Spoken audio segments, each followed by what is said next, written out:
itu kalau pajak digabungin dengan bea cukai dan PNBP, apakah jadi core tax tambah core bea cukai dan core PNBP jadi hardcore gitu? Assalamualaikum warahmatullahi wabarakatuh. Ketemu lagi dengan Mirza, Pusat Solusi Pajak. Kita akan bahas tipis-tipis tentang Badan Penerimaan Negara, guys. Oke? Jadi, seperti adanya janji politik dari Presiden Prabowo kemarin, bahwa nanti akan ada Badan Penerimaan Negara. Nah, sebelum pelantikan Presiden dan juga pelantikan jajaran kabinetnya, Pak Hasim Joyo Hadikusumo juga sudah men-state adanya Badan Penerimaan Negara yang menyangkut Ditjen Pajak, Bea Cukai, dan juga PNBP, Penerimaan Negara bukan pajak. Nah, tiba-tiba waktu pelantikan Presiden dan juga jajaran menteri-menteri kabinet, badannya hilang. Teman-teman mungkin bisa googling lah ya, seperti apa perjalanan dan kenapa itu bisa terskip gitu kan. Nah, tapi kayaknya nih guys, roman-romannya bahwa Badan Penerimaan Negara itu masih ada tindak lanjutnya dari Presiden. Kita bisa lihat nih ada beberapa tanda-tanda gitu ya. Pertama, ada Perpres nomor 12 tahun 2025 tentang RPJMN 2025 ke 2029 yang menyatakan bahwa ke depan nanti akan Badan Penerimaan Negara yang men-state juga bahwa tax ratio kita akan ada di angka 23% gitu ya. Nah, itu berarti sudah di-state tuh, ada Badan Penerimaan Negara.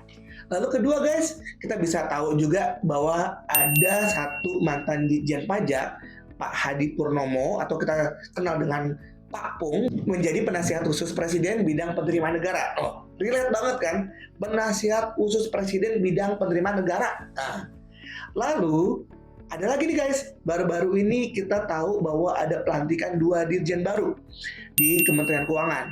Satu Ditjen Pajak yang memang juga Ditjen Bea Cukai, apalagi yang dari militer gitu ya.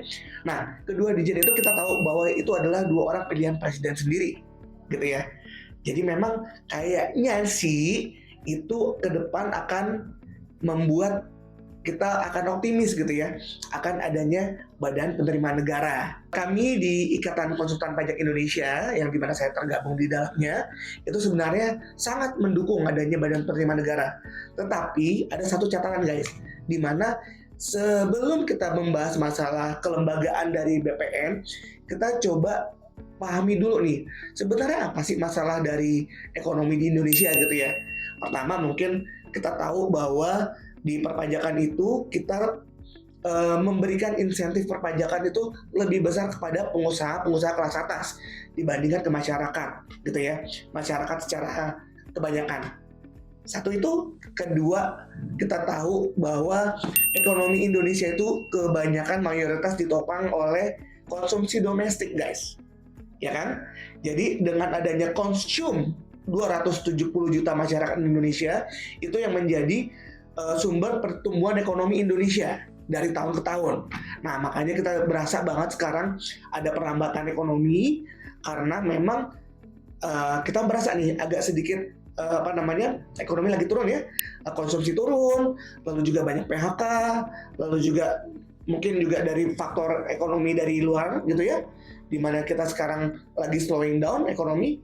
Nah, itu berasa banget gitu kan. Nah, kita bandingin tadi yang struktur ekonomi kita yang sangat relate sama domestik, kita bandingin sama negara tetangga gitu ya, Singapura, yang memang dia bisa mengandalkan kinerja ekspor impornya gitu kan. Jadi memang akan lebih mudah bagi Singapura untuk mengurus perpajakan dan juga mengurus tata kelolanya gitu kan untuk Badan Penerimaan Negara. Nah, ketiga, tax ratio. Teman-teman kita tahu bahwa tax ratio kita masih sangat rendah, bahkan untuk ukuran negara-negara OECD kita masih paling di bawah gitu ya, dimana masih di bawah 10%. Ke depan tax ratio kita di angka 23%, itu wow banget guys. Itu butuh extra effort untuk mencapai gitu kan. Tapi kita dukung, bismillah, mudah-mudahan, yakinlah kita pertumbuhan ekonomi 8% ke depan, dan juga bagaimana banyak reformasi birokrasi gitu ya, dan juga kita yakin bahwa Pak Presiden juga punya extra effort juga untuk menuju ke sana. Nah, Selanjutnya adalah tantangan yang akan kita hadapi untuk BPN ke depan gitu guys. Nah, kita tahu pasti bahwa kemarin di awal-awal tahun di bulan Januari, Februari kita di konsultan pajak maupun masyarakat agak dibuat kesulitan dari sisi pelaporan pajak maupun dari Cortex gitu ya. Jadi memang banyak banyak error di Cortex gitu kan, mungkin update setiap Senin dan lain-lain sebagainya yang membuat kita nanti berharap-harap cemas guys gitu. Itu kalau pajak digabungin dengan Bea Cukai dan PNBP, apakah jadi Cortex tambah Core Bea Cukai dan Core PNBP jadi hardcore gitu? Nah, itu yang mudah-mudahan ke depan itu akan diselesaikan oleh BPN dengan sistem IT yang mumpuni gitu ya. Ke depan kita dan saya sebagai konsultan pajak secara pribadi sangat mendukung adanya BPN untuk integrasi dan maupun pelayanan perpajakan yang lebih baik gitu ya. How about you guys?